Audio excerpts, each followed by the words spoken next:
আবাস নিয়ে বহু তর্ক বিতর্ক অভিযোগ সামনে আসে। ঠিক যেমনটা 25শে জানুয়ারি শনিবার আমরা একটা খবর আপনাদেরকে দেখিয়েছিলাম। আগে একটা ছবি দেখাই, দেখুন একটা পাকা বাড়ি আপনারা দেখছেন। এই পাকা বাড়ি জানেন আপনারা যে পাকা বাড়ির মালিক যিনি, তিনি আবাসেরও প্রাপক, তিনি আবাসের উপভোক্তা। ভাবুন একবার, ঘরে দেখুন এসি লাগানো আছে, এসি রয়েছে, পাকা বাড়ি, কিন্তু তিনি আবাস উপভোক্তা। কিভাবে সম্ভব, কিভাবে তিনি পেলেন? কারণ তিনি দেখিয়েছিলেন, এই দেখুন ছবিটা, গোয়াল ঘর। তিনি এই গোয়াল ঘরকে দেখিয়ে তিনি আবাসে নাম নথিভুক্ত করেন। কিভাবে সম্ভব? পাকা বাড়ি রয়েছে, এসি রয়েছে, কিন্তু গোয়াল ঘরও তো রয়েছে, এবং গোয়াল ঘর দেখিয়েই তিনি আবাসে নাম নথিভুক্ত করলেন। আচ্ছা, সমীক্ষকরা তো এসেছিলেন, সমীক্ষকরা বিশ্বাস করলেন? সমীক্ষকদের নজরে আসেনি? আচ্ছা, বিশ্বাস কেন করেছেন সমীক্ষকরা? কেনই বা করবেন না বলুন তো? কারণ সেই দলের সদস্য তো ওনার স্ত্রী।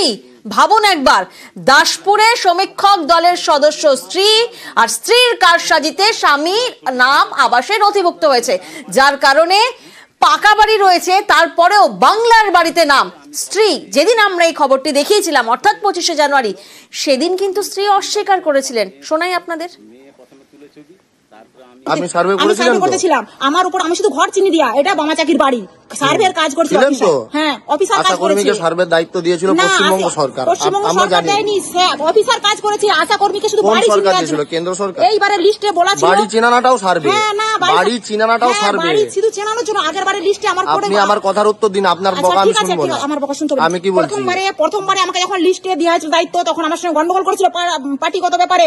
বাইরে পার্টি তো শুনছি না আমি কি বলছি? আপনি আশা কর্মী তো? হ্যাঁ কি না? হ্যাঁ, যারা আশা কর্মী তো। আপনি বাড়ি দেখেছিলেন তো? হ্যাঁ, যারা ব্যাস অতটুকুই, আর কিছু নয়, আর কিছু লাগবে না। আমার শুধু দায়িত্ব ছিল বাড়িটা দেখানো।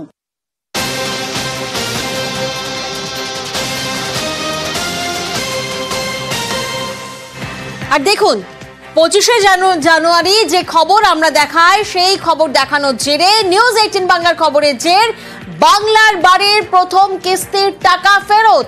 বিডিওর কাছে 60,000 টাকা ফেরত দিলেন সেই আশাকর্মী।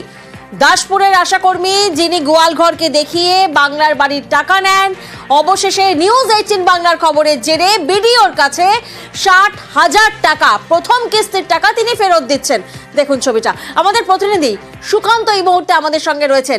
সরাসরি সুকান্তর কাছে যাব। সুকান্ত, 25শে জানুয়ারি কতটা দাপুটে ছিলেন এই আশাকর্মী, আমরা শুনলাম তিনি কিভাবে একটা রোয়াব নিয়ে কথা বলছে তোমার সাথে, কিন্তু আমাদেরই তো খবরের জেরে প্রথমে যিনি অস্বীকার করেছেন, অবশেষে মাথা নোয়ালেন, টাকা ফেরত দিলেন।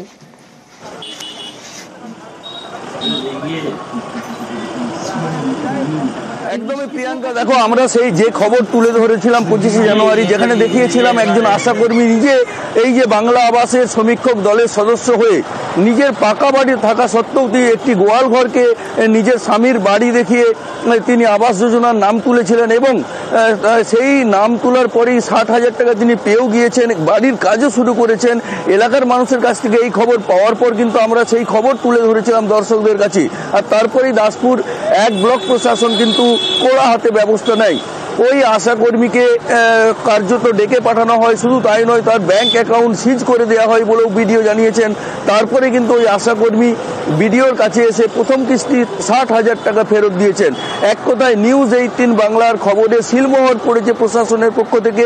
বিডিও কিন্তু পরিষ্কার জানিয়েছেন যে খবর সম্পূর্ণ সত্য ছিল, তাই আমরা যাচাই করে ওই মহিলাকে ডেকে পাঠিয়েছিলাম, এবং উনি পুরো বিষয়টি স্বীকার করে প্রথম কিস্তি 60,000 টাকা ফেরত দিয়ে গেছেন। এক কথায় বলাই যায় যে নিউজ 18 বাংলার একেবারে সুকান্ত, নিউজ 18 বাংলার খবর দেখানোর পরেই তৎপর প্রশাসন, ডেকে পাঠানো হয় অভিযুক্ত আশাকর্মীকে, প্রথম কিস্তির টাকা ফেরত দেন সেই আশাকর্মী। প্রথম কিস্তির 60,000 টাকা যেটা ঢুকেছিল, উনি আজকে আমাদের কাছে সেটা ফেরত দিলেন। মানে ব্লক প্রশাসনের ডাকে সাড়া দিয়ে উনি কিন্তু টাকাটা আমাদের কাছে আজকে ফেরত করে দিয়ে গেলেন।